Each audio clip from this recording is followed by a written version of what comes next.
Hello there, and welcome to Deep Sleep Seas.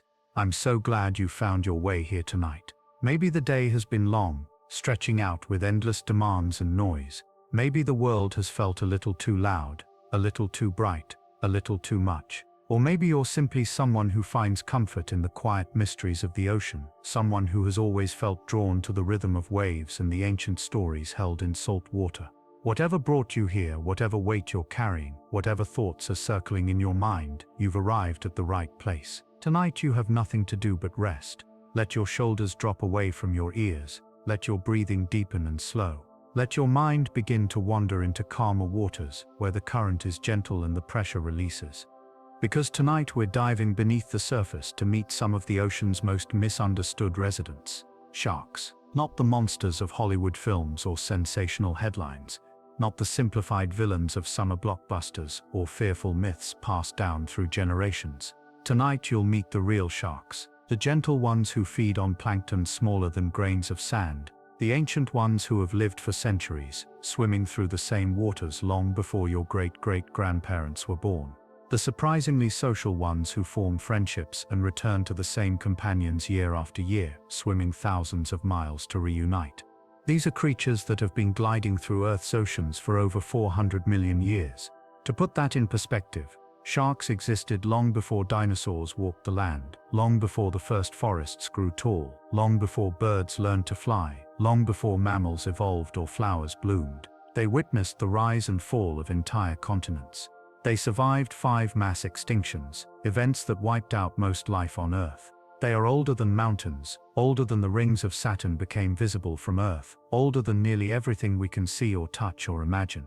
When you think of something ancient, think of sharks. They are living fossils, carrying in their bodies the blueprint of survival itself.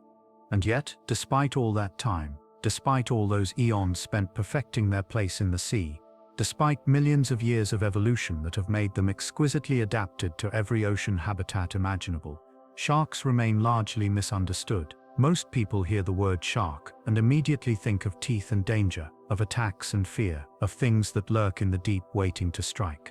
But that image represents only a tiny fraction of what sharks truly are. Out of over 500 species of sharks swimming in our oceans today, only about 30 have ever been involved in incidents with humans, and most of those were cases of mistaken identity or curiosity rather than aggression. Tonight you'll hear a different story.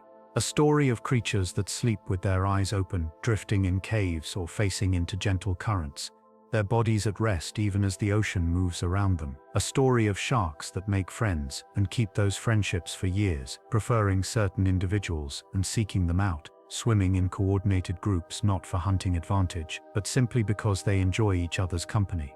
A story of animals that cross entire oceans following invisible maps written in temperature and current and magnetic fields, migrating thousands upon thousands of miles with precision and purpose, returning to the same feeding grounds, the same aggregation sites, sometimes the same exact caves or reefs they visited years before. You'll learn about sharks that live for centuries, growing so slowly that some don't reach adulthood until they've outlived entire human generations. Sharks that might be born during the reign of Shakespeare and still be swimming today, ancient and slow, carrying the memory of 400 years in their cold, patient bodies. You'll discover that sharks are not the mindless eating machines they're often portrayed as, but complex animals with distinct personalities, learning abilities, and social structures that rival those of mammals we consider intelligent. This is not a journey of fear. This is a journey of wonder. And as we move through these calm waters together, as you learn about the grace and mystery of these ancient fish, I hope you'll feel your own thoughts settling like sand after a storm, your own rhythms slowing to match the gentle pulse of the sea, your own breath falling into sync with the slow heartbeat of the ocean itself. There is something deeply calming about learning that the world is more gentle than we've been taught to believe, that the creatures we feared are often the ones that need our protection, that size and power can coexist with docility and peace. If these quiet explorations help you unwind, if they give you a peaceful way to close your eyes at the end of your day, if they make the weight of the world feel just a little lighter, consider subscribing to Deep Sleep Seas. It helps others find their way here too, one sleepy soul at a time, building a community of people who seek calm in the natural world, who find rest in learning, who let the ocean carry them into sleep. And now let's begin. Let the ocean take you. Let the sharks guide you into rest. Let yourself sink slowly into the blue, where everything moves with purpose and nothing rushes. In the vastness of the ocean, where light filters down through layers of blue and green and turquoise, growing dimmer and softer as you descend, there swim sharks that have forsaken the hunt. These are not predators in the traditional sense. They do not chase down fleeing prey in bursts of speed and violence. They do not strike from below with explosive force. They do not tear flesh with rows of razor teeth. Instead, they drift, they glide. They move through the water with a grace that seems almost meditative, almost peaceful, as if they exist in a perpetual state of slow-motion calm. They open their enormous mouths and simply gather what the ocean offers, accepting the abundance that floats in the current, filtering sustenance from the very water itself. Out of more than 500 species of sharks in the world, only 3 have evolved to become filter feeders, 3 out of 500. This specialized feeding strategy is remarkably rare, and yet each of these 3 species has perfected it in its own unique way. They represent independent evolutionary paths, each arriving at the same solution through different means, each adapting to a life of passive consumption rather than active hunting. And remarkably, all 3 of these filter-feeding sharks are among the largest fish in the ocean, gentle giants that inspire wonder rather than fear in those fortunate enough to encounter them. The whale shark is the largest of all fish in the sea. Let that sink in for a moment. Not the largest shark, the largest fish, period. These magnificent creatures can measure up to 60 feet in length from nose to tail, longer than a school bus, longer than most boats that sail above them. Some individuals may reach even greater lengths, though 60 feet is the largest that has been reliably confirmed. They can weigh as much as 47,000 pounds, more than 20 tons of graceful spotted magnificence moving through tropical waters with the slow certainty of clouds drifting across summer skies. And yet, for all their size, for all their power and mass, for all the strength contained in that massive tail that propels them through the ocean, they are among the most gentle animals you could ever encounter. Their massive bodies are covered in a stunning pattern of white spots and stripes against dark gray or blue-gray skin, a checkerboard of light that extends across their backs and sides. Each pattern is as unique as a human fingerprint, no two exactly alike. Scientists use these spot patterns to identify individual whale sharks, creating databases of thousands of animals photographed all over the world. Each one carries its own map of light across its back, its own constellation of spots that marks it as distinct from every other whale shark that has ever lived. They move through tropical and subtropical waters all around the world, true cosmopolitan wanderers of the warm seas. You can find them in the Indian Ocean, in the Pacific, in the Atlantic, off the coast of Mexico near the Yucatan Peninsula, where they gather in large numbers during the summer months, in the waters off the Philippines, where they congregate in Donsol Bay, along the coast of Western Australia at Ningaloo Reef, where they appear like clockwork between March and July to feed on coral spawn and plankton blooms, near the Galapagos Islands, in the Gulf of Mexico, off the coast of Thailand and Honduras and Tanzania, wherever the water is warm and food is abundant, wherever plankton blooms or fish spawn in great clouds, whale sharks gather.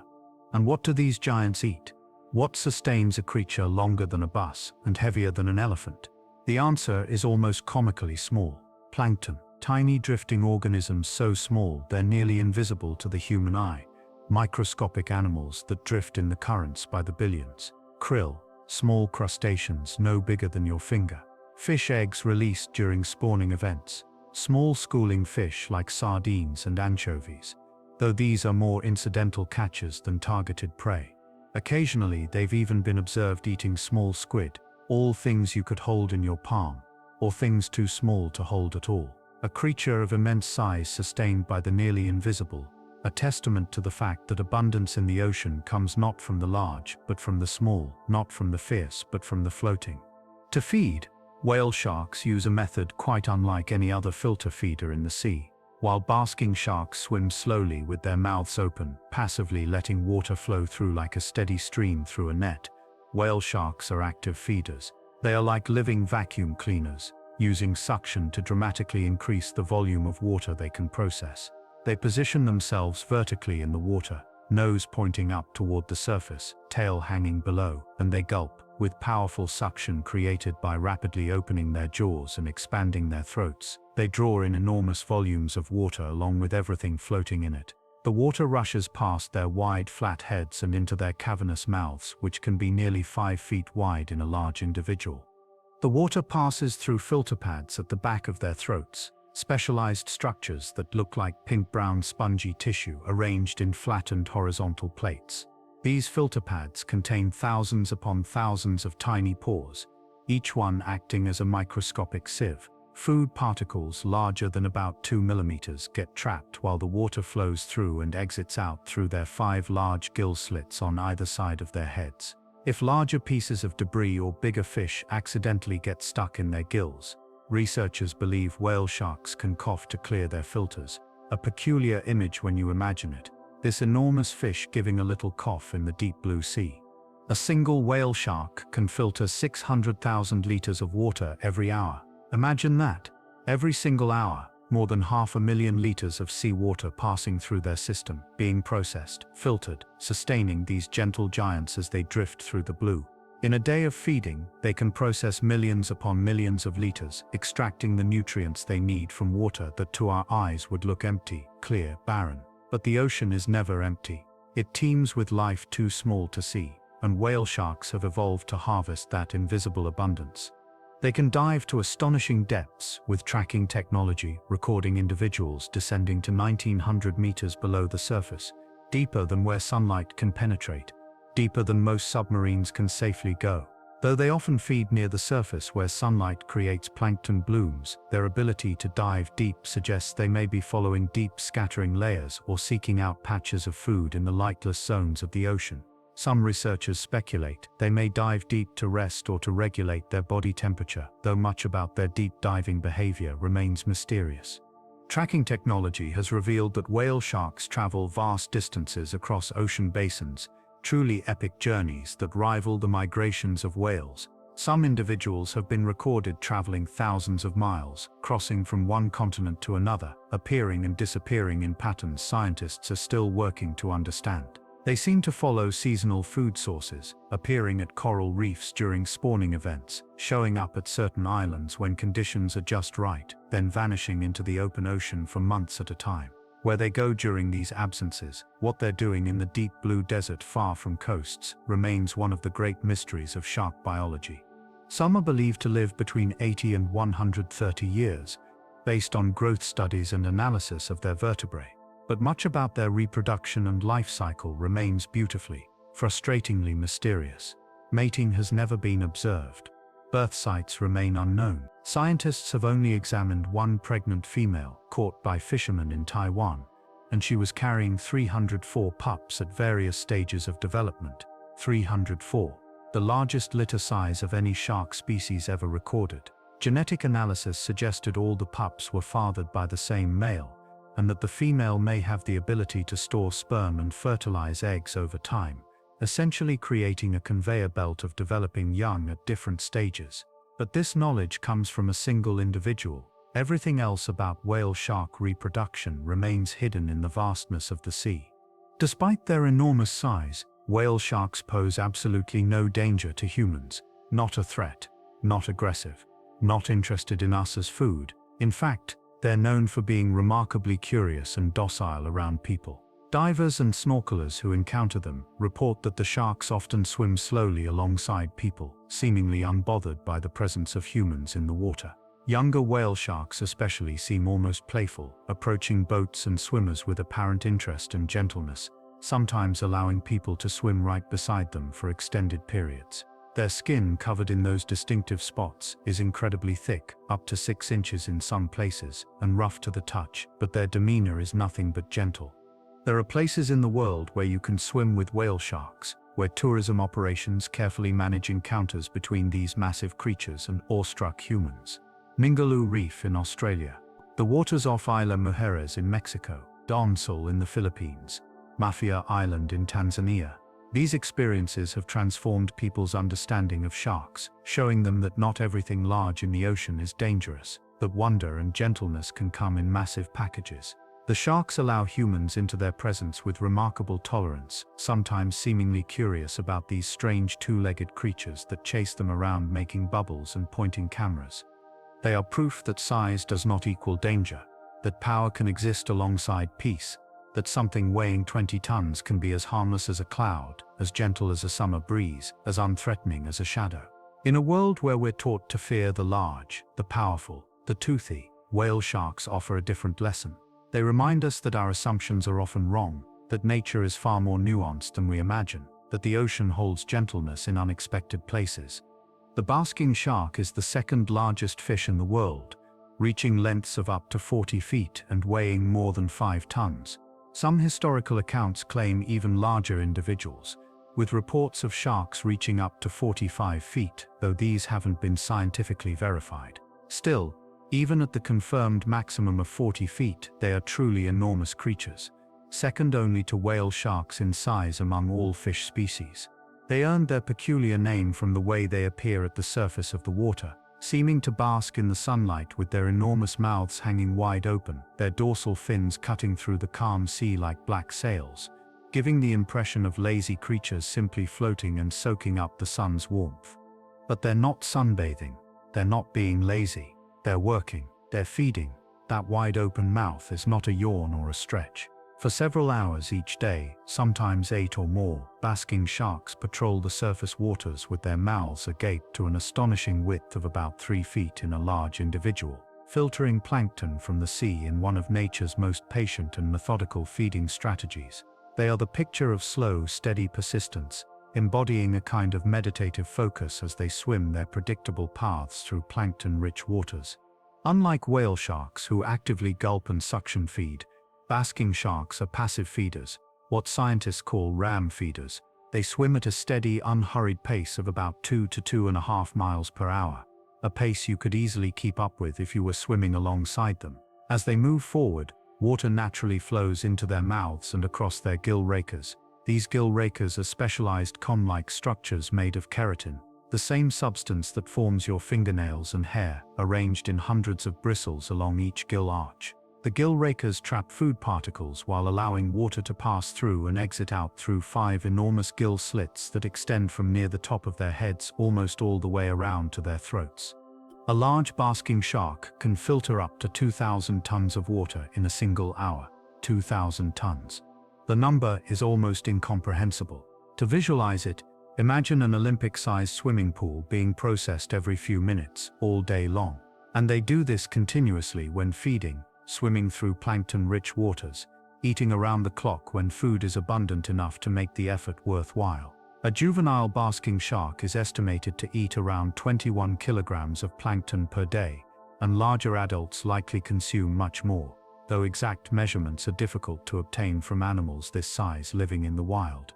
Basking sharks are found in temperate waters around the world, from the North Atlantic to the North Pacific. Though they tend to avoid the warmest tropical regions where whale sharks reign, they appear in coastal waters around the British Isles, off the coasts of Norway and Iceland, along the eastern seaboard of North America, near Japan and New Zealand, around Tasmania and South Africa. They're often seen near coastlines, and especially in areas where rivers meet the sea, where nutrients washing off the land create particularly rich blooms of plankton. These sharks seem drawn to productive waters, to places where the ocean is fed by terrestrial runoff, where plankton proliferates in thick, nourishing clouds. They are highly migratory creatures, traveling thousands of miles in search of food, following plankton blooms and seasonal upwellings with remarkable navigation abilities. Scientists once thought they hibernated during winter, when they seemed to completely disappear from surface waters in their known haunts, vanishing so thoroughly that people wondered if they buried themselves in mud on the seafloor or migrated to entirely different oceans. But tracking studies using satellite tags have revealed they don't hibernate at all. Instead, they simply shift their behavior and depth. They dive deeper, descending into the darker, colder layers of the ocean where light barely reaches, following the plankton down as it moves to deeper waters during winter months. They're still there, still filtering, still feeding, just out of sight below the surface. During this time, they also shed and replaced their gill rakers. Imagine that. their entire feeding apparatus, those hundreds of keratin bristles, all falling away and slowly regrowing over the winter months. It's a physiologically expensive process, requiring significant energy and time, which is why they do it when food is less abundant at the surface anyway. By spring, when the water's warm and plankton blooms return to the upper layers of the sea, the basking sharks return too, rising from the depths with fresh gill rakers ready to filter the summer plenty. Despite their size and their undeniably shark-like appearance, with that pointed snout, torpedo-shaped body, and dorsal fin that looks intimidating as it cuts through the water, basking sharks are completely harmless to humans. They have tiny hooked teeth, hundreds of them in rows inside their mouths, but these teeth play absolutely no role in feeding. They're evolutionary remnants, left over from ancestors who were active predators, now serving no function as the basking shark has committed fully to its gentle filtering lifestyle. Their diet consists entirely of zooplankton, those small crustaceans drifting helplessly in the currents, along with fish eggs and larvae when available. Encounters with basking sharks are remarkably peaceful experiences. They move so slowly, so predictably, without any hint of aggression or even particular interest in other creatures around them.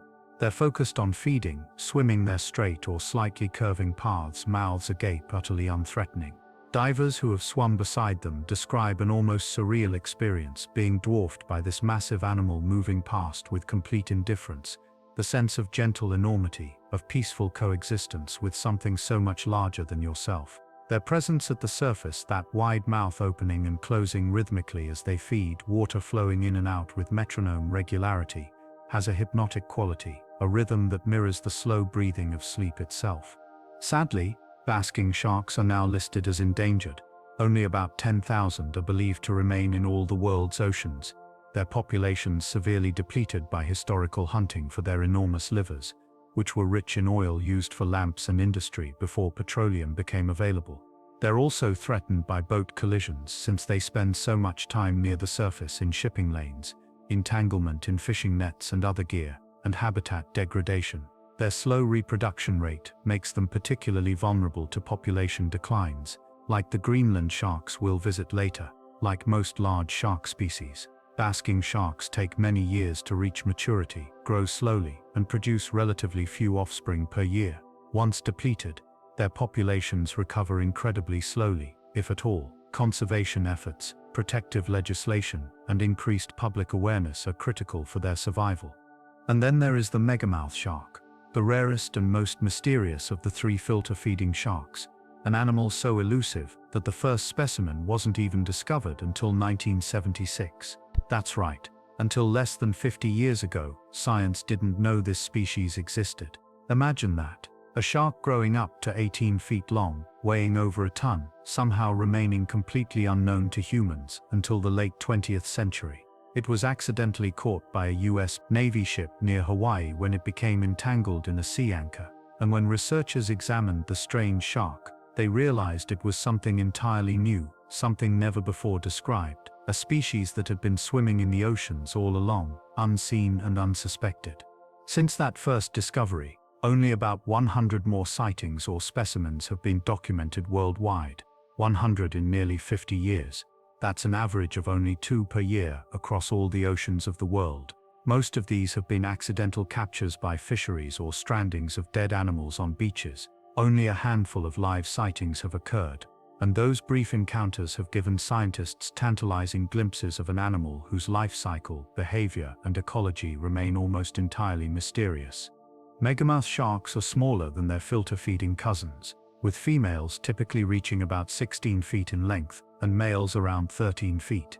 They have stout, chubby bodies with a long tail fin that has a much longer upper lobe than lower lobe, giving them a slightly unbalanced look.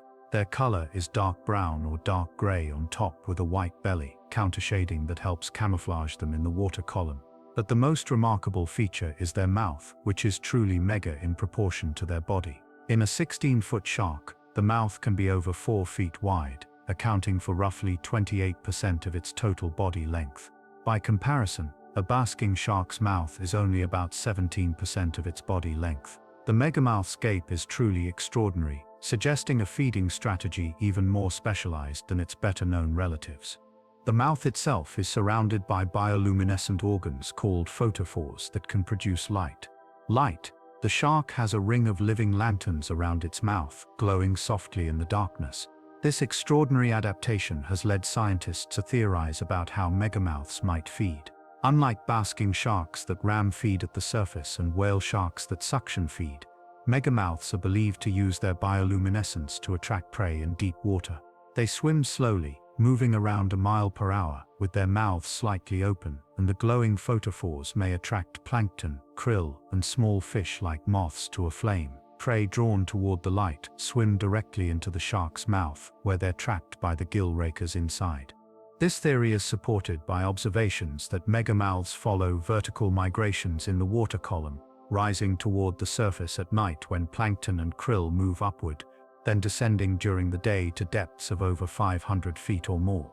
They seem to be following the deep scattering layer, that massive aggregation of marine life that moves up and down in the ocean daily. But because no one has ever definitively observed a megamouth feeding in the wild, all of this remains somewhat speculative. Scientists turn to anatomy, examining the few preserved specimens in museums, looking at the structure of their jaws, the arrangement of their gill rakers, the muscle attachments in their heads, trying to piece together how this animal makes its living in the dark. What we do know is that megamouths are incredibly slow swimmers, gentle in their movements, non-aggressive, and utterly harmless to humans. The few people who have encountered them alive describe them as curious but shy, approaching cautiously, if at all, more likely to swim away than to investigate. They are truly creatures of the deep, rarely seen, poorly understood, living their quiet lives in the darker regions of the ocean where humans seldom venture.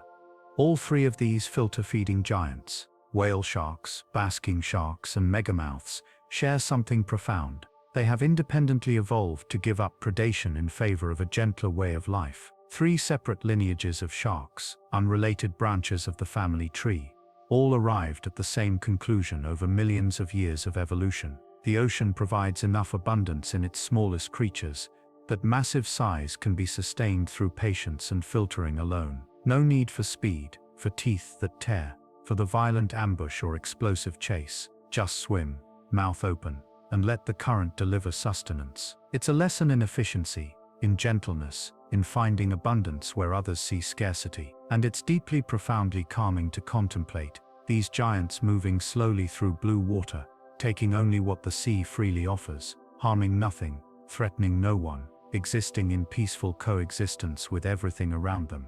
For a very long time, people believed that sharks didn't sleep at all. The idea seemed logical enough.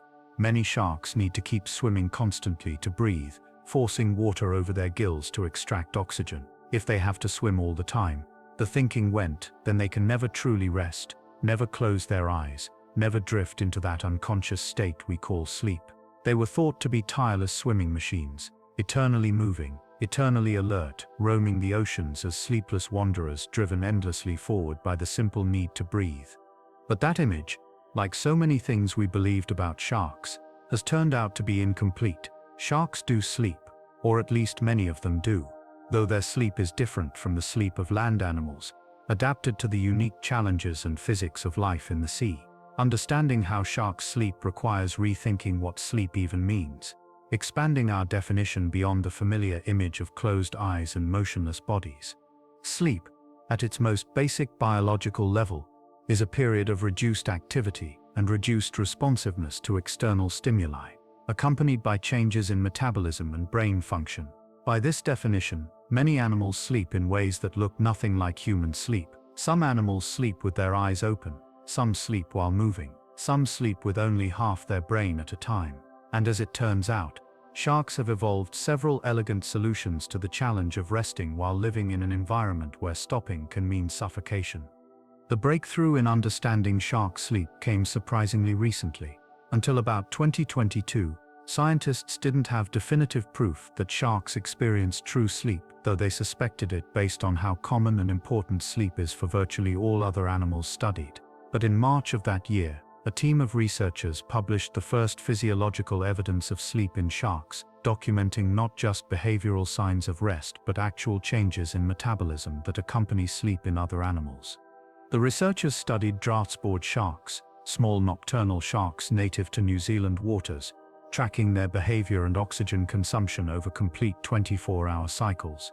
They found that when these sharks rested for 5 minutes or longer, their oxygen intake dropped significantly, indicating a decrease in metabolic rate consistent with the scientific definition of sleep. Their bodies were saving energy, running slower, entering a state of genuine rest. The sharks sometimes closed their eyes during these rest periods, though often they kept them open, especially at night. Around 38% of the time, sharks remained with their eyes open even when all other signs indicated they were asleep. But the draughtsboard shark has an advantage when it comes to sleeping. It's what scientists call a buccal pumper. These sharks have strong muscles in their cheeks and around their throats that allow them to actively pump water over their gills without swimming.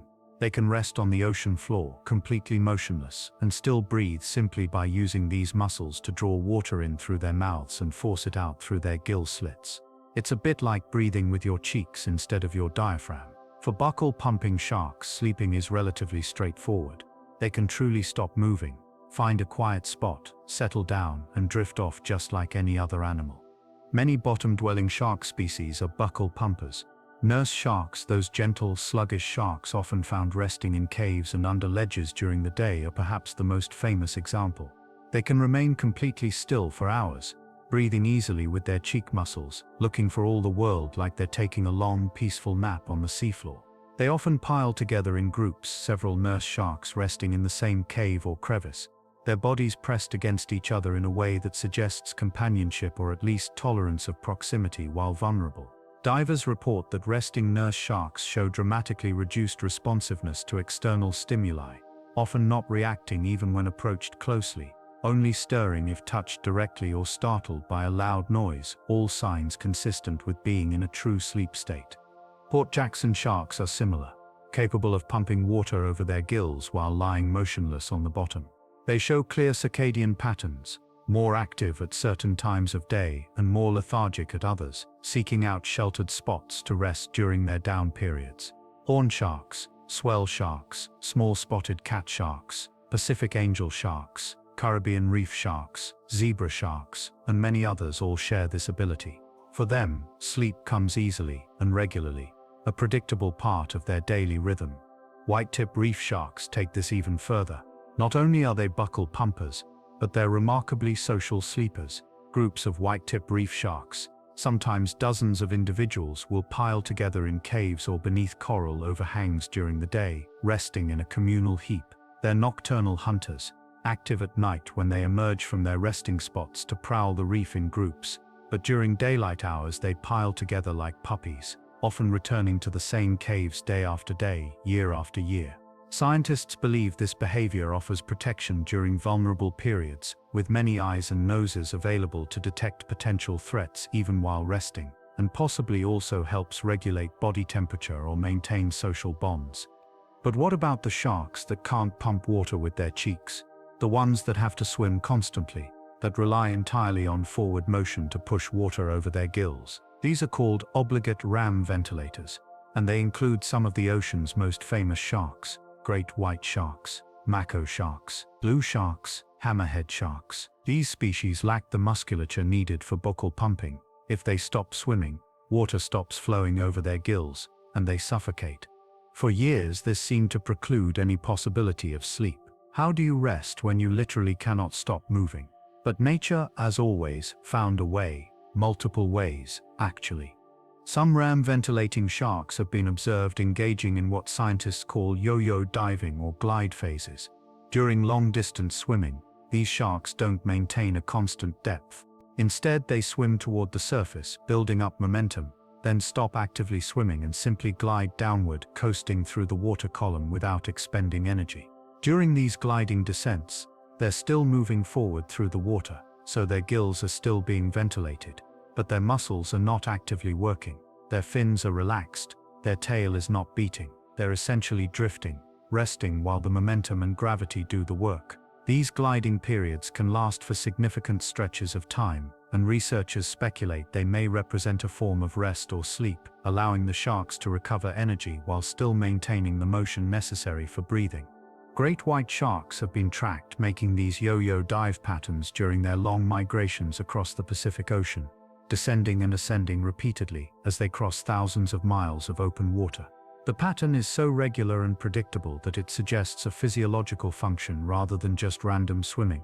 And when you think about it, it makes sense. If you're going to swim thousands of miles and you need to breathe the whole way, finding a way to rest while moving becomes not just advantageous but essential.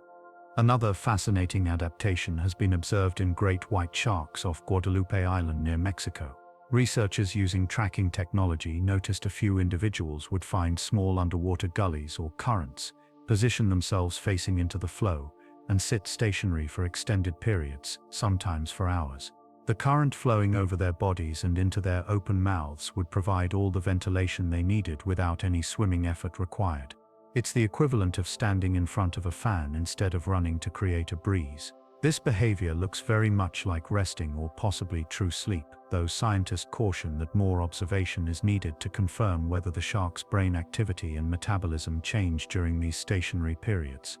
And then there's the most remarkable adaptation of all, one borrowed from certain marine mammals like dolphins and whales: unihemispheric slow-wave sleep. This is a state where one half of the brain sleeps while the other half remains awake and functional. Imagine being able to let the left side of your brain drift into unconsciousness and rest while your right side stays alert, handling the business of breathing and swimming and watching for danger.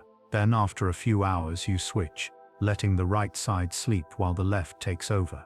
You're never fully asleep, but you're never fully awake either, and both halves of your brain get the rest they need.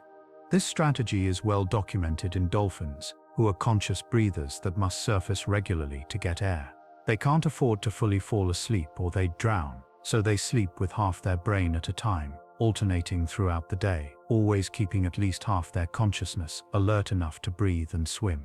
Evidence suggests some shark species may do something similar, allowing portions of their brain to enter rest states while other portions maintain the continuous swimming rhythm necessary for gill ventilation. It's a profoundly beautiful adaptation when you think about it. These animals have been swimming for 400 million years, and somewhere along that vast timeline, some lineages evolved the ability to keep moving while still accessing the restorative benefits of rest. Part of them sleeps, part of them swims. Both parts are satisfied. It's multitasking at a neurological level, the brain compartmentalizing its needs and meeting them simultaneously. What's also fascinating is that sleep appears to be almost universal across shark species, even if it manifests differently depending on their respiratory strategy. Of the over 1,600 species of cartilaginous fish in the ocean, including sharks, rays, skates, and chimeras, researchers have now formally documented sleep-like behavior in 33 shark species and at least one ray. And scientists believe that as research continues, sleep will likely be confirmed in far more species. It appears that sleep is not optional for these animals. It's necessary. Just like in every other complex organism studied, sharks need periods of reduced activity, lowered metabolism, and neural recovery.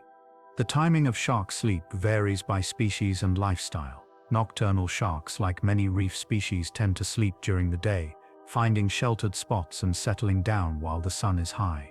Diurnal or continuously active species may take shorter rest periods, microsleep spread throughout the day and night rather than one long consolidated period. Some sharks show clear circadian patterns tied to light and darkness, while others seem more flexible, resting when energy is low or food is scarce rather than at specific times. The duration of rest varies as well. Some sharks have been observed in sleep-like states for just a few minutes at a time, quick power naps scattered throughout their day. Others, particularly the bottom-dwelling species, may rest for hours on end, barely moving, barely responsive, deep in whatever passes for shark dreams. We don't know if sharks dream. We don't know what happens in their brains during these rest periods beyond the drop in metabolism. Do they process memories? Do they consolidate learning? Do images and sensations flicker through their consciousness like they do for us? These questions remain unanswered, mysteries held close by the silent ocean. What we do know is that sleep, in whatever form it takes, is one more way that sharks are far more complex and fascinating than the simple caricatures suggest. They're not tireless swimming machines. They're not eternally vigilant predators that never rest. They're animals with needs that mirror our own. They get tired. They need to recover. They've evolved elegant solutions to the challenge of resting in an environment that demands constant motion. And there's something deeply relatable about that. Something that connects us to these ancient fish across all the vast differences between our worlds. We all need sleep. We all need rest. Even sharks swimming for millions of years through endless blue still have to stop or at least slow down and let their bodies recover from the work of being alive. In the cold, dark waters of the North Atlantic and Arctic Ocean, beneath ice floes and far from any coast, there swims a shark that may have been alive when Shakespeare wrote his plays. Not descended from sharks that lived then, not from the same generation, the exact same individual animal, swimming slowly through the same dark waters for 4 centuries, growing imperceptibly year by year, its body aging at a pace so slow that human lifespans seem like brief flickers by comparison. The Greenland shark holds the title of the longest-lived vertebrate on Earth, an animal that redefines what we think is possible for lifespan. Scientists have documented individuals that were at least 272 years old, and estimated maximum ages reach as high as 500 years or possibly more, 5 centuries. Half a millennium of slow swimming through cold darkness, witnessing the currents shift and the ice advance and retreat, outliving empires and civilizations, older than most trees, older than nations, carrying in its tissues the accumulated time of human history from the Renaissance to the modern age. How do we know this? For a long time we didn't. Estimating the age of sharks typically involves counting growth bands on their vertebrae or fin spines, similar to counting tree rings. Each band represents roughly 1 year of growth, though the exact timing can vary. But Greenland sharks have no hard tissues in their bodies. Their vertebrae are too soft, too cartilaginous to form the distinct bands that appear in other shark species. Their skeletons are made of cartilage that doesn't mineralize enough to show annual marks. For years, scientists could only guess at their ages based on growth rates and maximum sizes, suspecting they lived a very long time but unable to prove it. The breakthrough came through a clever use of radiocarbon dating applied to the shark's eyes. Inside the lens of a shark's eye, there are proteins that form before birth and never break down or get replaced throughout the animal's entire life. They're like fossils preserved in amber, locked in place from the moment of birth, chemically unchanging. Scientists can extract these proteins from the very center of the lens, the embryonic nucleus, and analyze their carbon composition. The ratio of different carbon isotopes in these proteins reflects the carbon ratios in the environment at the time they were formed, essentially time-stamping the shark's birth. In particular, scientists looked for traces of carbon-14, a radioactive isotope that increased dramatically in the environment during the 1950s and 60s due to nuclear weapons testing. This bomb pulse of extra carbon-14 entered the ocean ecosystem and was incorporated into the bodies of animals born during that period. By testing for the presence or absence of elevated carbon-14 in the eye lens proteins, researchers could determine if a shark was born before or after the nuclear testing era, giving them a clear chronological anchor point. In a 2016 study published in the journal Science, researchers examined 28 Greenland sharks that had been accidentally caught in fishing nets. They performed radiocarbon dating on the lens proteins from each shark's eyes. 2 of the sharks, both relatively small at less than 7 feet long, showed elevated carbon-14, indicating they were born after the 1960s. 1 other small shark was born right around 1963. These young sharks became reference points, allowing the scientists to establish a growth curve. The researchers then used the sizes of all the other sharks to estimate their ages based on this curve, combined with what they knew about Greenland shark growth rates, which are incredibly slow, less than a centimeter per year. The results were astonishing. The oldest shark they examined, a female measuring about 16 feet long, was estimated to be between 272 and 512 years old. Even at the conservative lower end of that estimate, 272 years, this shark was born in the mid-1700s, possibly during the reign of Louis XV of France or around the time of the American Revolution. At the upper end, 512 years, she would have been born around 1510, just 18 years after Columbus reached the Americas, during the reign of Henry VIII of England. Scientists continue to refine their methods and narrow down these age estimates, but even the most conservative interpretations place Greenland sharks among the longest-lived animals on the planet. Only certain clams and perhaps some sponges or deep-sea corals rival them for longevity, and those are invertebrates with very different biology. Among vertebrates, animals with backbones, Greenland sharks are unmatched. The next longest-lived vertebrate is the bowhead whale at about 211 years. Greenland sharks exceed that by decades or centuries. So why do they live so long? What allows these sharks to persist for centuries when most fish live only years or decades? The answer seems to lie in the combination of their extreme environment and their incredibly slow metabolism. Greenland sharks inhabit some of the coldest waters on Earth, typically staying in temperatures between -1 and 10 degrees Celsius, just barely above freezing. Their bodies are adapted to function in these frigid conditions, but the cold has profound effects on their physiology. Cold temperatures slow down chemical reactions. Biological processes that happen quickly in warm-bodied animals proceed at a glacial pace in the cold. Cell division is slower, metabolism is lower, protein damage accumulates more gradually. All the wear and tear that comes with being alive happens in slow motion for Greenland sharks. They grow slowly, about a ½ centimeter to 1 centimeter per year, taking decades to add just a few feet to their length. They swim slowly, moving at an average pace of less than 2 miles per hour, conserving energy in an environment where food is scarce and widely scattered. Everything about them happens at a reduced rate, stretched out across time in a way that seems to defer the aging process itself. There's also evidence that cold can activate certain genes related to longevity and stress resistance. Research in other cold water animals like certain nematode worms has shown that low temperatures trigger cellular mechanisms that help repair DNA damage, fold proteins more effectively, and fight off infections. These protective pathways are evolutionarily conserved, meaning they exist across a wide range of animals, and scientists suspect similar mechanisms are at work in Greenland sharks, helping them maintain cellular health across centuries. Perhaps most remarkably, female Greenland sharks don't reach sexual maturity until they're about 156 years old. Read that again, 156 years.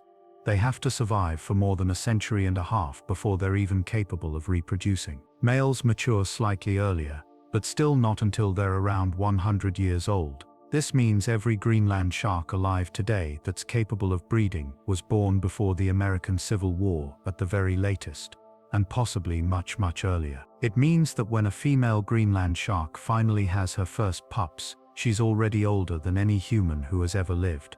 To put this in perspective, Jeanne Calment of France is recognized as the oldest human ever documented, dying at age 122. A Greenland shark born on the same day as Jeanne Calment would still be 3 decades away from sexual maturity on the day Jeanne died. The shark would still be, in biological terms, a juvenile, not yet adult, still growing, still waiting for the hormones of maturity to finally activate. That's how profoundly different their timescale is from ours. The implications of this extreme longevity for conservation are significant and sobering. Greenland sharks are caught as bycatch in fishing operations, with an estimated 3,500 individuals accidentally killed each year in the Arctic, North Atlantic, and Barents Sea. Historical hunting for their liver oil, which was used for lamps and machinery before petroleum became available, also depleted their populations. And because they take over a century to reach breeding age, and because they give birth to relatively few pups per pregnancy after a gestation that may last 8 to 18 years, their populations cannot recover quickly from these losses. Each mature female that dies represents not just one animal but potentially centuries of reproductive potential vanished from the gene pool. In recent years, international fisheries organizations have begun implementing protections for Greenland sharks, including bans on intentionally targeting them and requirements to release any accidentally caught individuals. But enforcement is difficult in the remote, deep waters where these sharks live, and many countries' regulations still lag behind what scientists recommend. The loss of even a few breeding-age females per year could have long-term consequences for the population that won't become apparent for decades or centuries, by which point it may be too late to reverse the decline. Greenland sharks themselves are remarkable animals beyond just their longevity. They're among the largest shark species, with most adults measuring between 13 and 16 feet, though the largest confirmed individual was over 21 feet long and weighed more than a ton. They have a thick-set body, a short rounded snout, small eyes, and relatively small dorsal and pectoral fins. Their coloration is typically dark gray or brown, sometimes with lighter spots or streaks, though this can be hard to see in the murky depths they inhabit.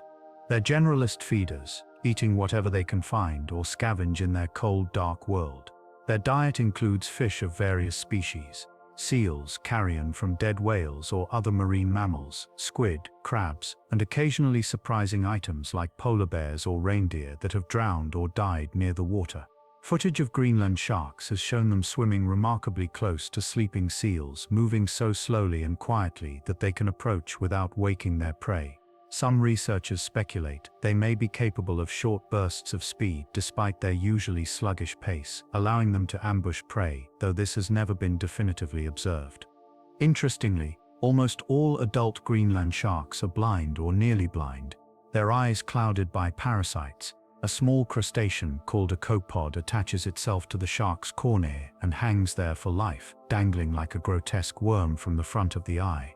Scientists aren't sure if the relationship is harmful, neutral, or even possibly beneficial. The parasite may cause vision loss, or Greenland sharks may already have poor vision in the pitch darkness where they hunt, relying more on smell and electroreception. The copod might even emit a faint bioluminescence that attracts prey, turning the shark's disability into a lure. It's yet another mystery surrounding these enigmatic animals. Their flesh is toxic to mammals, including humans, due to high concentrations of trimethylamine ammoxide, a compound that helps stabilize their proteins in the cold but breaks down into neurotoxic substances if eaten. In Iceland, there's a traditional dish called hakal made from Greenland shark meat that's been fermented and dried for months to break down the toxins, rendering it safe but reportedly retaining an overwhelming smell and intensely acquired taste.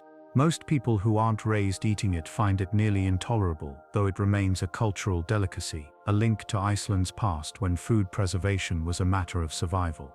Greenland sharks don't just live a long time.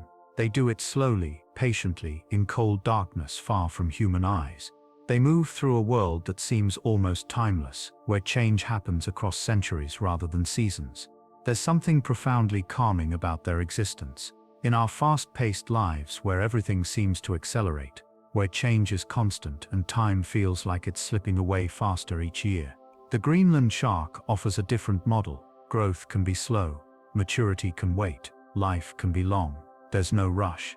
The ocean is patient, and in those freezing depths, swimming perhaps a mile per hour through water just above freezing, creatures older than nations glide forward, one slow beat of the tail at a time, carrying forward into futures we cannot imagine.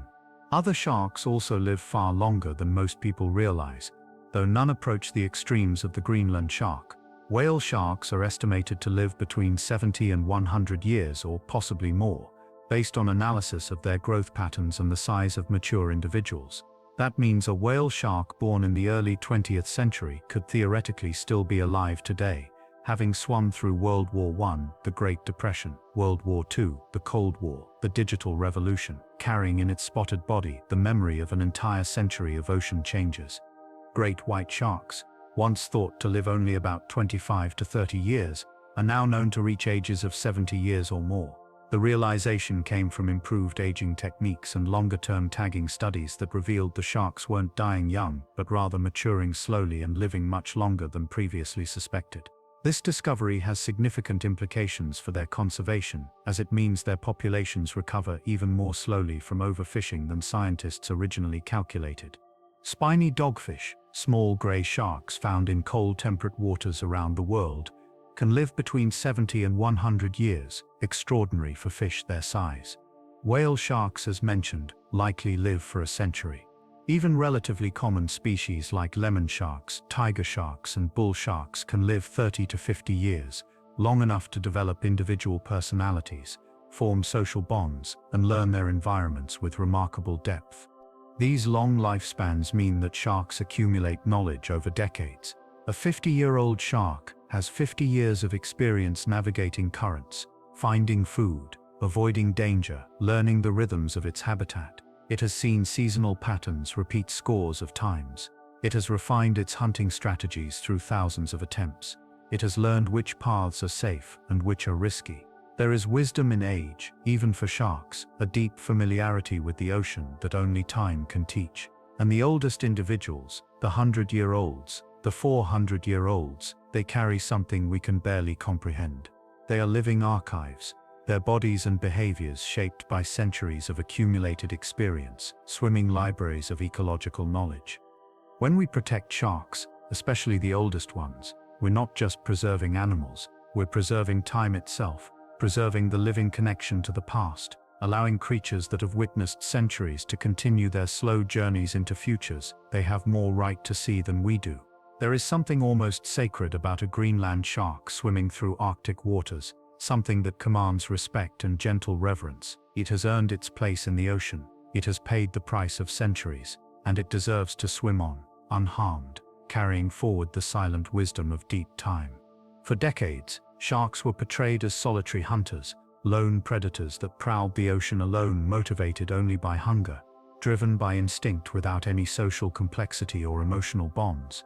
The image of the shark as a mindless, isolated killing machine became so embedded in popular culture that it seemed unchallengeable. But as with so many other shark myths, closer observation has revealed a remarkably different reality. Sharks are social. Many species are highly social. They form groups, maintain friendships, communicate with each other, prefer the company of certain individuals, and demonstrate social behaviors as complex as those seen in mammals we consider intelligent and emotionally sophisticated. The revelation has come gradually, emerging from long-term studies that tracked individual sharks over years and decades, watching not just where they went but who they went there with, who they sought out, who they avoided, noticing patterns that could only be explained by recognizing sharks as social beings with preferences and relationships.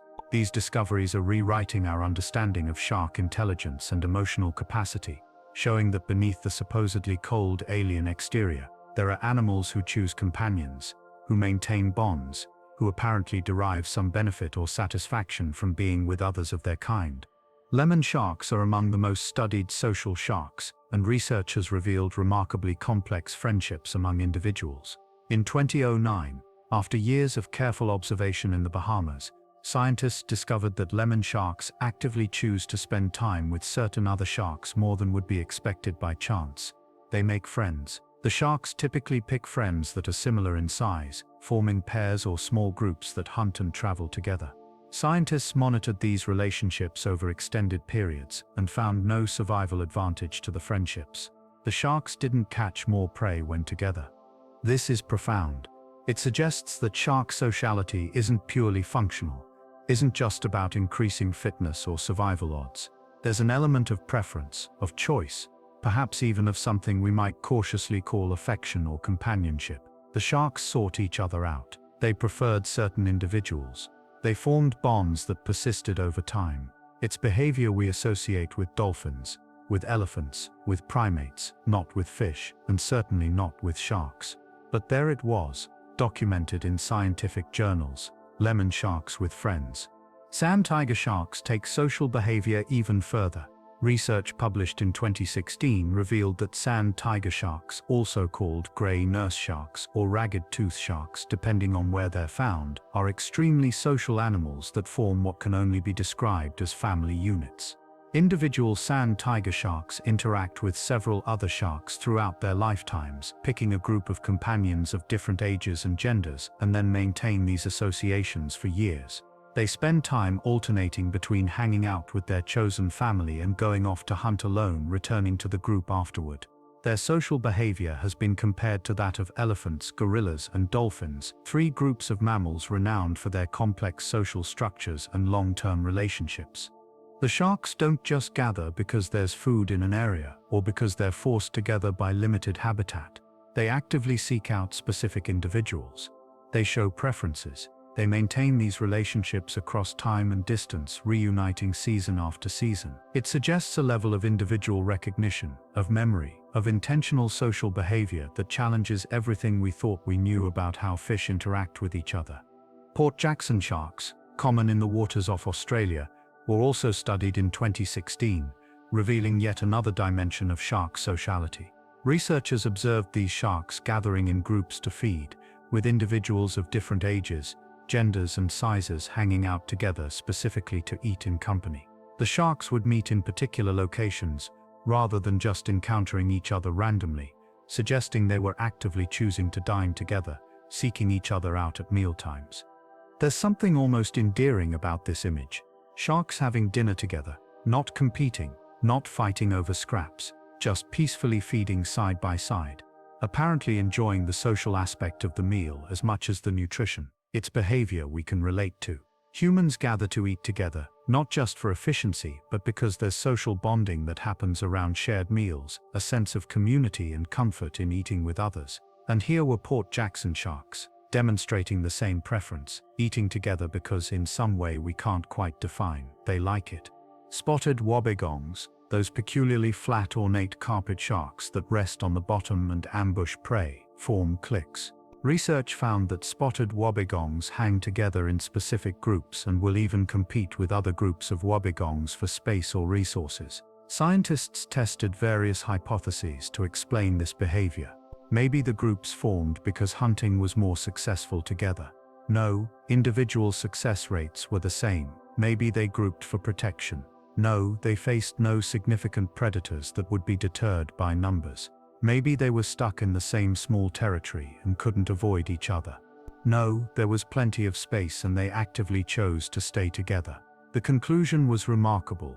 These sharks genuinely prefer the company of the members of their cliques to other wobbegongs. They like their friends better than strangers. They choose to associate with certain individuals, forming social bonds based on preference rather than necessity. White-tip reef sharks, as mentioned earlier, spend most of their lives in packs. At night they go out together and hunt in groups, showing off, playing, engaging in what can only be described as social activity that goes beyond functional cooperation.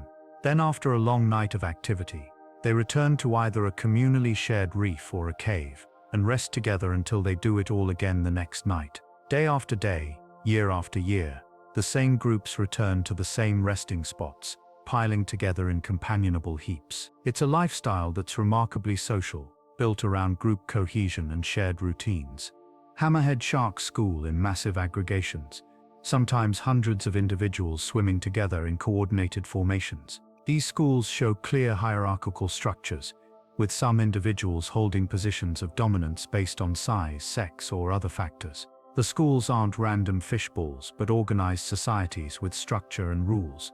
Individuals segregate by size and sex, with larger females often occupying central positions and smaller sharks or males relegated to the edges. The reason for this schooling isn't entirely clear, as hammerheads don't need protection from predators and their food sources don't seem to be more accessible in groups. Scientists believe the schools may serve reproductive purposes, bringing together potential mates, or may offer some navigational advantage, or possibly social learning opportunities where younger sharks can learn from experienced individuals. Even great white sharks, often portrayed as ultimate solitary predators, demonstrate social behaviors. They've been observed following each other, sharing kills, establishing dominance hierarchies through display rather than combat, and showing preferences for certain individuals over others. Tracking data reveals that some great whites travel together, maintaining proximity over long distances, suggesting companionship beyond chance encounters. At aggregation sites like the Farallone Islands off California or Guadalupe Island off Mexico, individual white sharks return year after year, and scientists have documented regular interactions between the same individuals across multiple seasons. Communication among sharks happens primarily through body language, as they have no capacity for vocal sounds, but their silent communication is sophisticated. Sharks use postures, movements, and displays to convey meaning to each other. One well-documented behavior is the agonistic display, a threat posture used to establish dominance or deter rivals without actually fighting. A shark performing an agonistic display arches its back, drops its pectoral fins downward, raises its snout, and swims in an exaggerated zigzag pattern, often with jaws agape. It's a message that says back off without requiring physical violence. Other sharks recognize and respond to this display, usually by giving the aggressive individual more space. During mating, male sharks communicate their intentions through specific behaviors, including biting the female's pectoral fins in what appears to be a courtship ritual. The biting looks violent to human eyes, but it seems to be a normal and necessary part of shark reproduction, signaling the male's readiness to mate. Females of many species have developed thicker skin than males, possibly as an adaptation to withstand this rough courtship. Bonnethead sharks, small members of the hammerhead family, have been observed using complex body language and even excreting a fluid called cerebrospinal fluid as a form of chemical communication. The exact meaning of these signals is still being studied, but their existence points to a richer communication system than previously suspected. The discovery of shark social behavior isn't just fascinating in its own right. It has profound implications for how we think about fish intelligence and emotion more broadly, and for how we approach shark conservation. If sharks form friendships, if they prefer certain companions, if they maintain social bonds and suffer when those bonds are broken, then killing sharks has ripple effects beyond just population numbers. It disrupts social structures. It breaks apart families. It removes individuals who hold knowledge and maintain relationships within groups. Conservation efforts might need to consider not just how many sharks we protect, but which sharks, recognizing that older, more connected individuals may be disproportionately important to their communities. It also means that sharks in captivity, those few species that can survive in aquariums, have social needs beyond just physical space and food. They need appropriate companions.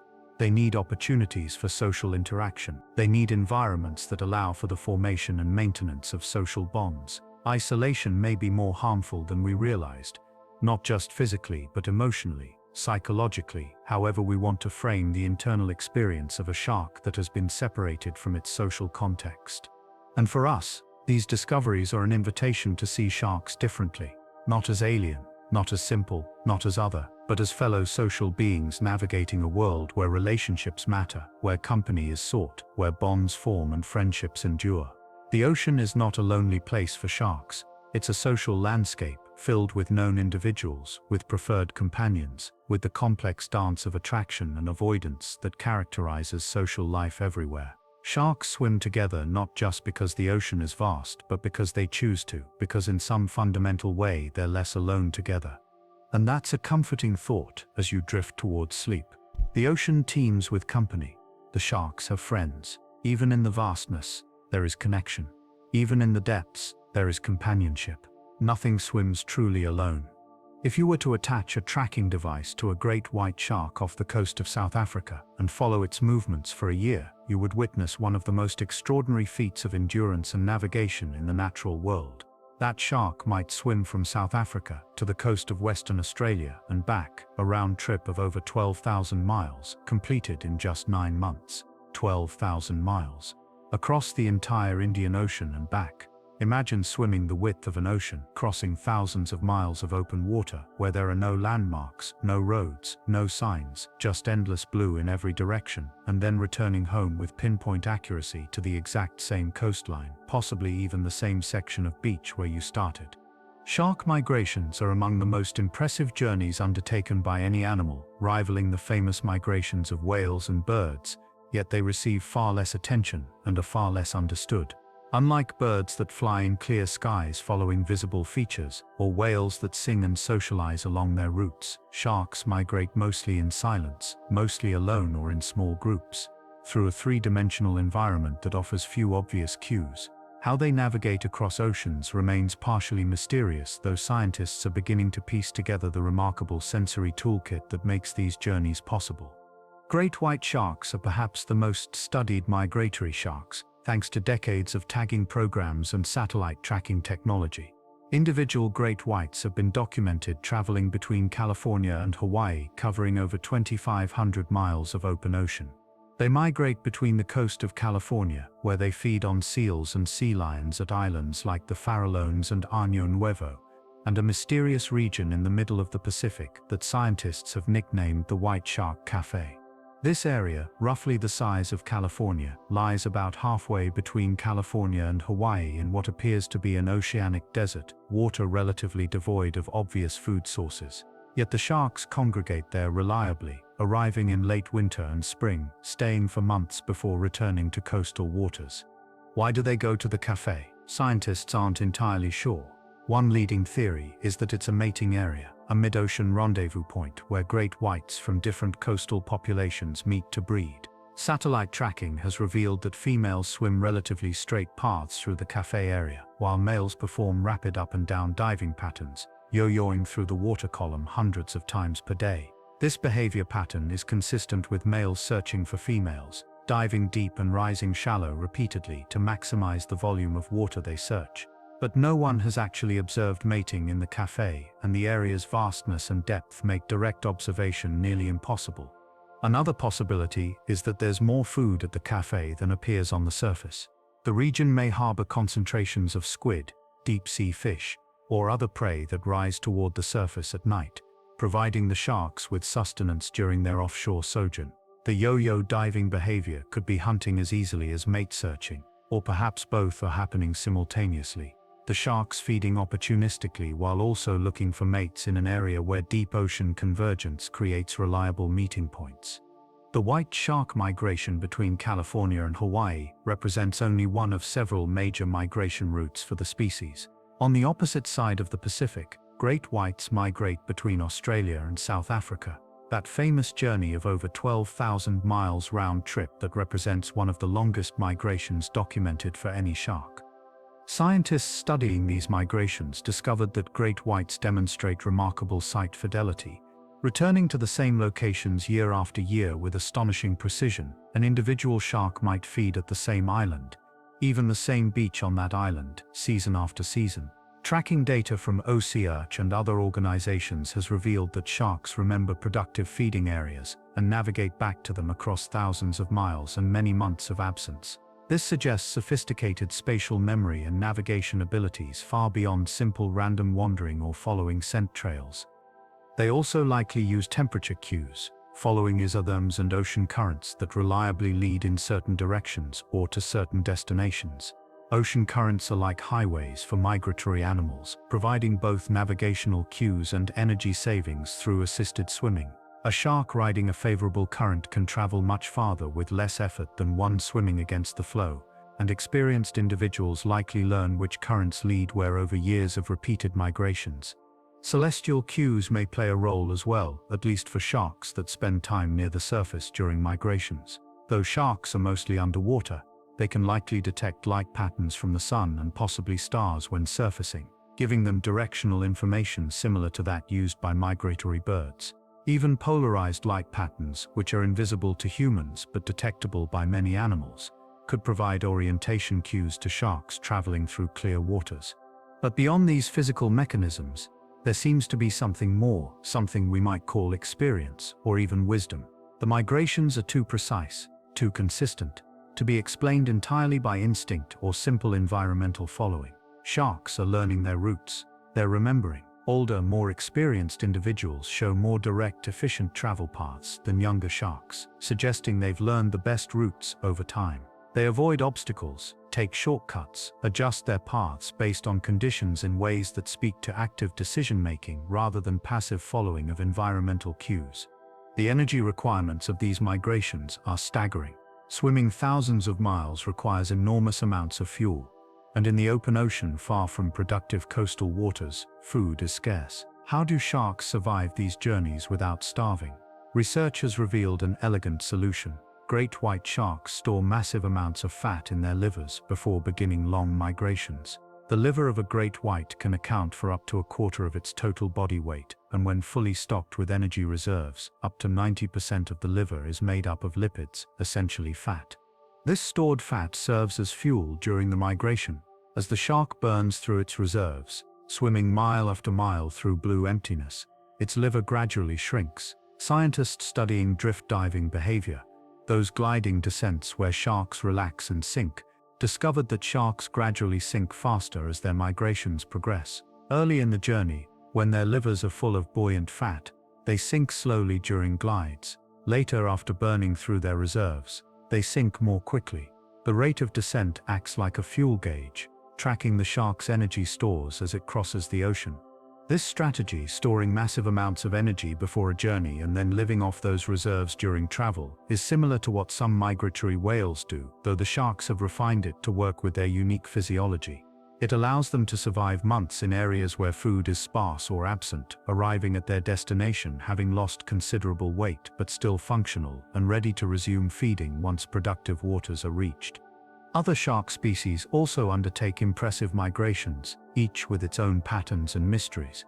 Whale sharks travel thousands of miles, appearing at specific locations during certain seasons when food is abundant, then vanishing into the open ocean.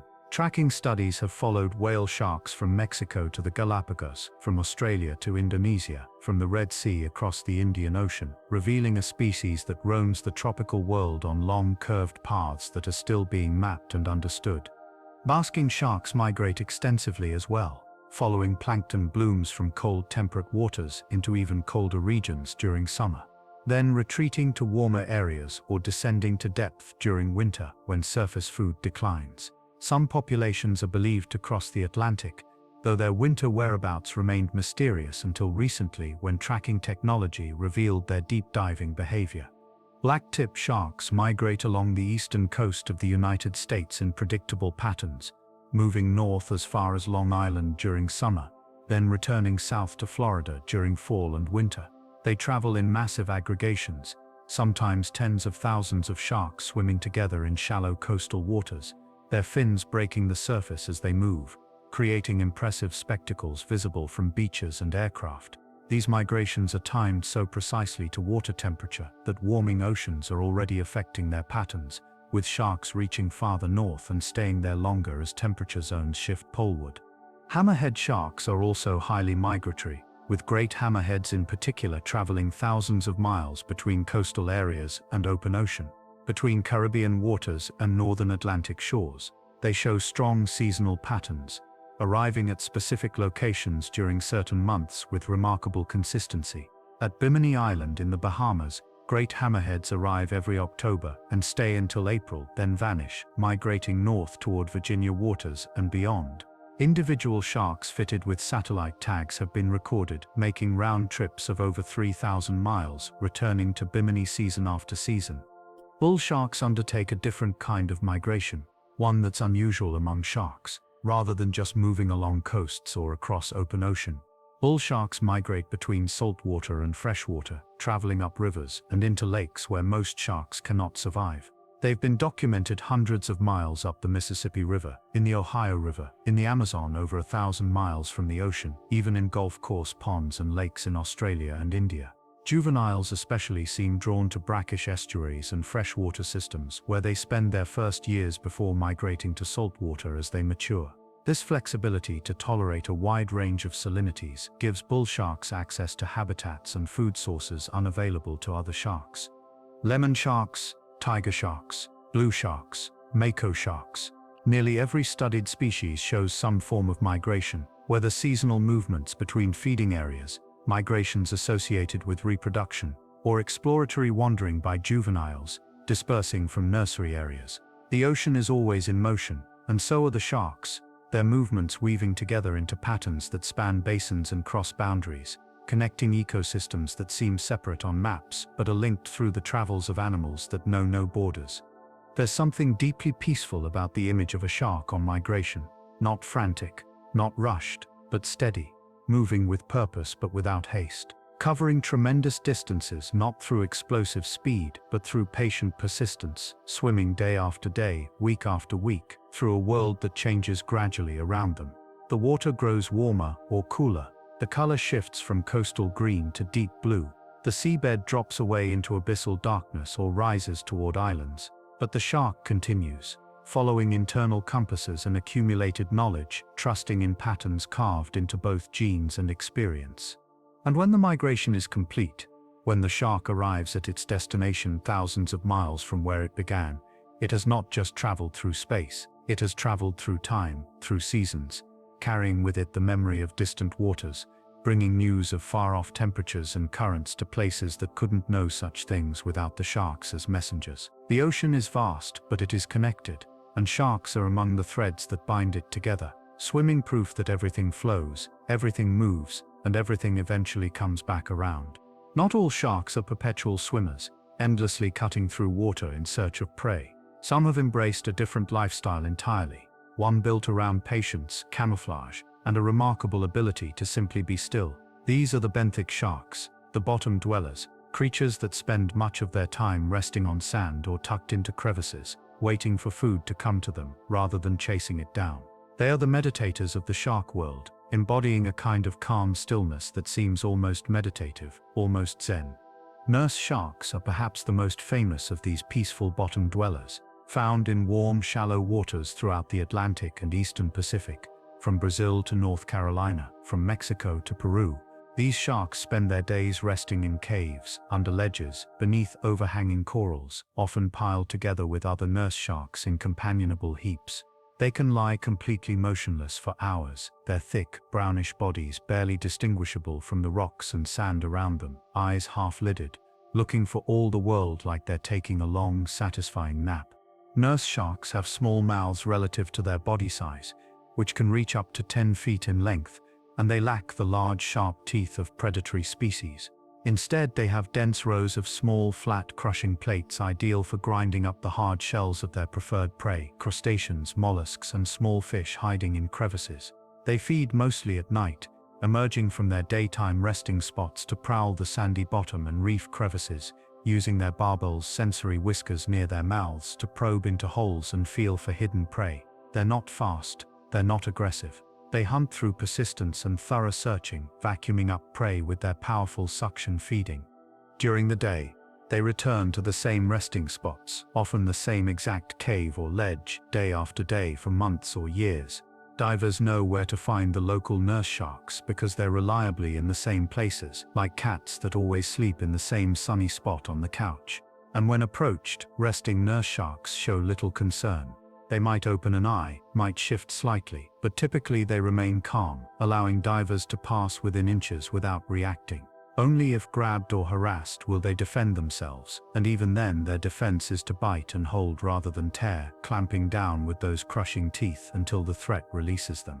Their docility has made nurse sharks popular with aquariums and dive tourism operations. Swimming with nurse sharks is a common tourist activity in places like the Florida Keys, Belize, and the Bahamas.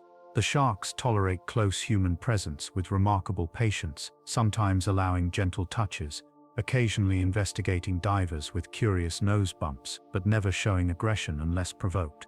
They represent everything that sharks can be when they're not portrayed as monsters: gentle, calm, peaceable, content to coexist without conflict.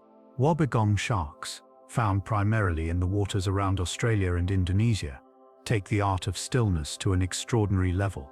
These carpet sharks, so named for their flattened bodies that lie like living rugs on the seafloor, are masters of camouflage. Their skin is mottled with intricate patterns of brown, tan, cream, and gray that perfectly match the colors of rocks, algae, and coral. Fringe-like lobes of skin around their mouths and along their sides break up their outline, making them nearly invisible against complex backgrounds. Wobbegongs rest motionless for hours or even days in the same spot, waiting for prey to wander within striking distance. They're ambush predators, yes, but patient ambush predators. There's no nervous energy, no visible tension. They simply exist, breathing slowly, looking like part of the scenery, until a fish or octopus happens to swim past.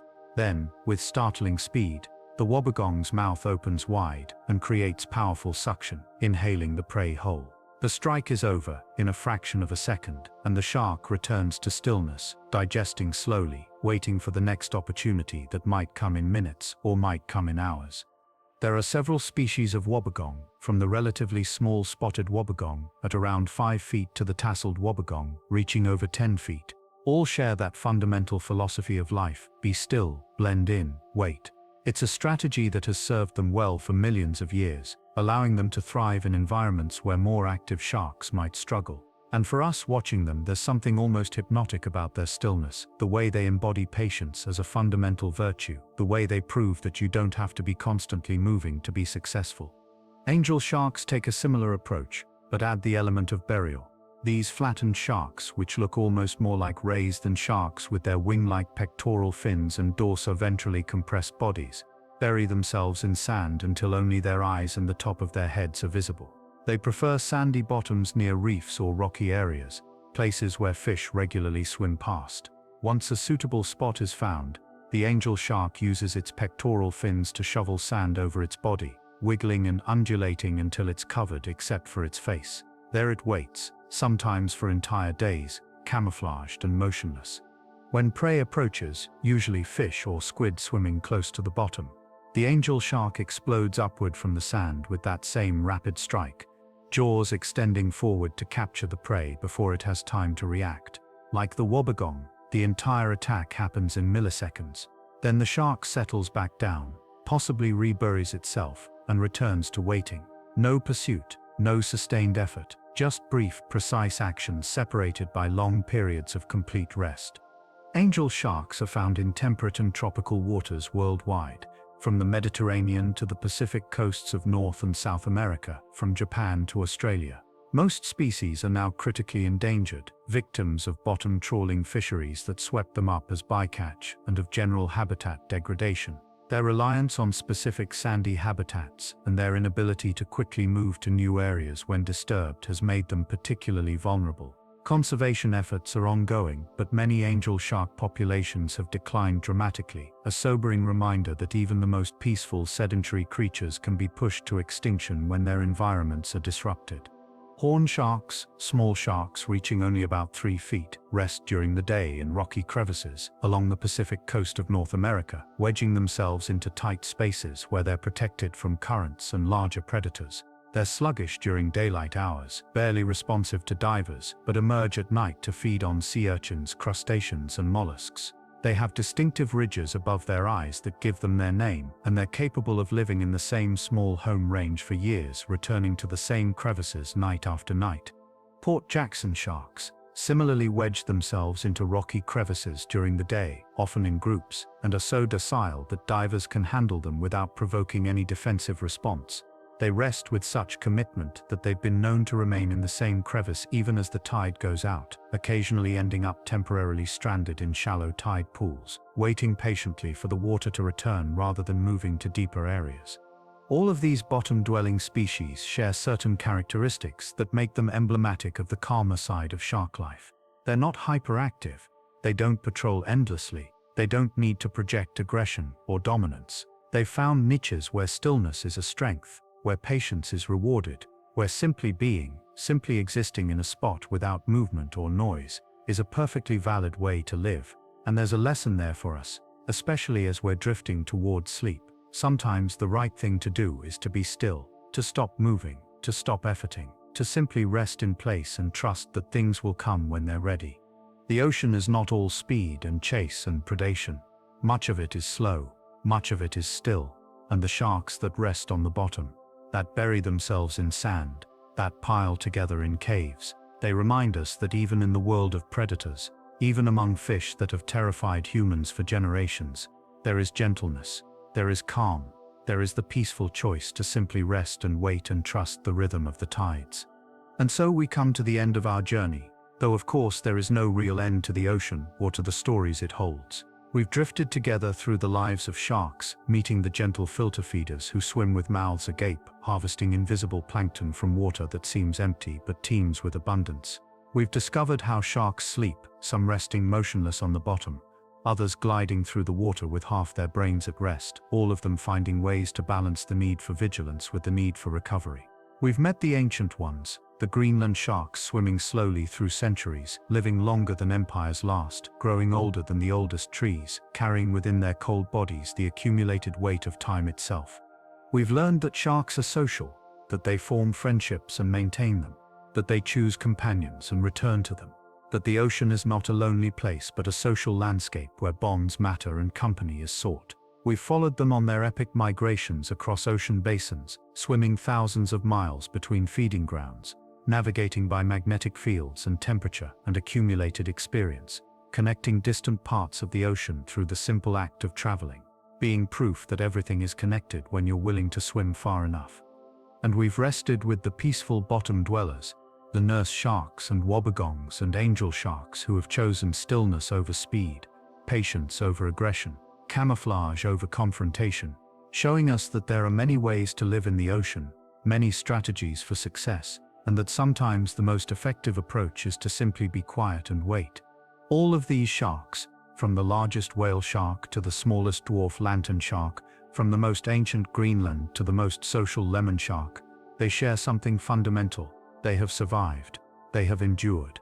They have found their places in the ocean and occupied those places with such success that they've persisted for 400 million years through every challenge the planet could present: ice ages and warm periods, high oxygen and low mass extinctions that wiped out most of life, the rise and fall of continents, the shifting of seas. Through all of it, sharks continued, adapted, persisted, proved that they belong in the ocean as surely as water itself belongs there. And we, lying here at the end of our day, drifting towards sleep in our beds on dry land far from the sea, we are connected to those sharks in ways both obvious and subtle. The iron in our blood was forged in ancient stars just as surely as the iron in shark blood was. The oxygen we breathe was once in the ocean, cycled through marine plants, through plankton, through the water that flows over shark gills. The atoms that make up our bodies have been recycled countless times through the biosphere, through animals and plants and microbes, and some of those atoms almost certainly passed through sharks at some point in their long journey through life on Earth. We are made of the same stuff. We are products of the same evolutionary processes. We are kin to sharks across deep time, sharing ancestors that swam in ancient seas before life came onto land, before there was even such a thing as land in the sense we know it. And though we've diverged, though we've taken different paths, though our lives seem incomparably different from theirs, there remain these fundamental connections. We all need food, water, safety. We all sleep, or rest, or find ways to recover from the expenditure of living. We all exist in environments that challenge us, that push us, that sometimes threaten us. And we all, sharks and humans and everything else alive, are trying to persist, to continue, to be here tomorrow, and the day after, and the day after that. The sharks remind us that gentle giants exist, that size doesn't mean danger, that the largest creatures can be the most harmless. They remind us that aging slowly is possible, that there's no rush, that life can be measured in centuries rather than decades, if you live in the right way in the right place. They remind us that being social matters, that friendships are worth maintaining, that we're better together than apart. They remind us that migration is possible, that we can travel incredible distances and find our way home, that the world is both vast and navigable, if we have the right tools and the willingness to swim far enough. And most of all, as we close our eyes and let sleep come, they remind us that rest is natural, that even creatures that seem to never stop moving have found ways to rest, that the ocean itself breathes with tides that rise and fall, with currents that flow and eddy, with rhythms that are older than anything human and will continue long after we're gone. The sharks are resting somewhere right now, in caves, on sand, drifting slowly in mid-water, half asleep, fully asleep, taking the recovery they need to continue tomorrow. And you can rest too. Your day is done. Your work is finished. Whatever you accomplished or didn't accomplish, whatever went well or went poorly, it's over now. The day has passed into history, into the same place where yesterday and last week and last year reside, unchangeable, done. And tomorrow hasn't arrived yet. Tomorrow is still potential, still possibility, still waiting somewhere in the future that you'll meet when you wake. But right now, in this moment, there is only this breath, this heartbeat, this slow dissolving into sleep as thoughts scatter and the body grows heavy and the mind finally, mercifully, lets go. The ocean continues. The sharks continue. The tides continue. And you, here in your bed, warm and safe and quiet, you continue too, drifting into dreams or darkness, or that peaceful nowhere place between waking and sleeping where thoughts become strange and time loses meaning and everything is soft and distant and gentle. Sleep well. Dream of wide blue waters, if you dream at all. Dream of slow swimming and patient waiting and the certainty that morning will come, as it always has, as it always will. The sharks know this. They've known it for millions of years. They've trusted the rhythm of days and nights and seasons and years, and they've never been wrong. So trust it too. Let go. Sink down. The ocean is still there, holding everything, and you're part of everything, and that means you're held too. Thank you for spending this time here, drifting through the world of sharks, learning that fear can turn to wonder, that monsters can become friends, that the unknown can become familiar. If you're willing to look closer, swim deeper, stay longer, If you'd like more journeys like this, more peaceful explorations of the ocean and its mysteries, consider subscribing to Deep Sleep Seas. We'll continue exploring together, one quiet video at a time, building a collection of calm in a world that often feels too loud, too fast, too much. But for now, rest. The sharks are swimming, the ocean is breathing, the earth is turning, and you are exactly where you need to be, doing exactly what you need to do, which is nothing at all except resting, recovering, preparing for tomorrow by surrendering to today's end. Sleep, friend. Sleep deeply. Sleep well. The ocean will be here when you wake, and so will the sharks, still swimming their ancient paths through water that has held them for all of time, and will hold them still when we're nothing but fossils in stone, still swimming, still searching, still being exactly what they've always been. Good night.